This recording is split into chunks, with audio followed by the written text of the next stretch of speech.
ബോധപൂർവ്വം ടാർഗറ്റ് ചെയ്യുന്നുണ്ടോ CPM? ഷാഫി കോൺഗ്രസിന്റെ വടകരയിലെ വിജയത്തെ തുടർന്ന് വടകരയിലെ സ്ഥാനാർത്ഥിത്വം അവരെ ഭയപ്പെടുത്തി. അന്ന് കണ്ടതല്ലേ നമ്മൾ കാഫിയർ സ്ക്രീൻഷോട്ട്. എന്നിട്ട് ഷാഫിയുടെ പേര് കള്ളക്കേസെടുത്ത്. പാലക്കാട്ടെ വിജയത്തിന്റെ ഉത്തരവാദി ഷാഫിയാണെന്ന് എല്ലാവർക്കും അറിയാം. തിളങ്ങി നിൽക്കുന്ന ഒരു യുവജന നേതാവ്, പ്രതീക്ഷ നൽകുന്ന ഒരു യുവജന നേതാവിനെ ഏതെങ്കിലും തരത്തിൽ ക്ഷീണിപ്പിക്കാൻ അവർ പരിശ്രമിക്കും. പക്ഷേ ഷാഫിക്ക് കോൺഗ്രസിൻ്റെയും ജനങ്ങളുടെയും കൂടുതൽ പിന്തുണ ലഭിച്ചുകൊണ്ടാണ് ഷാഫി മുന്നേറുന്നത്. മാത്യു കുഴൽനാടൻ പറയുന്ന പോലെ സെലിബ്രിറ്റി ലീഡേഴ്സ് ഉണ്ടോ കോൺഗ്രസിൽ? ഉണ്ട്. ഉൾനാടൻ ഉൾപ്പെടെ ഉണ്ട്. തലവേദനയാവോ പാർട്ടിക്ക്? ഇല്ല, മുതൽക്കൂട്ടാവും. ശരി.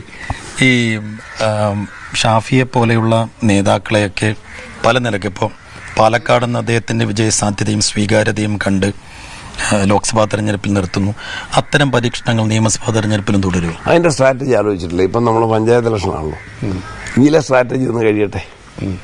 അത് കഴിയുമ്പോൾ നിയമസഭാ തെരഞ്ഞെടുപ്പിന് അതിൻ്റെതായ സ്ട്രാറ്റജി രൂപീകരിച്ചുകൊണ്ട് നല്ല സ്ഥാനാർത്ഥികളെ നിശ്ചയിക്കും. കോൺഗ്രസിലെ മുഖ്യമന്ത്രി കുപ്പായം തയ്പ്പിച്ചു വെച്ചിട്ട് കുറെ പേരുണ്ടെന്നാണ്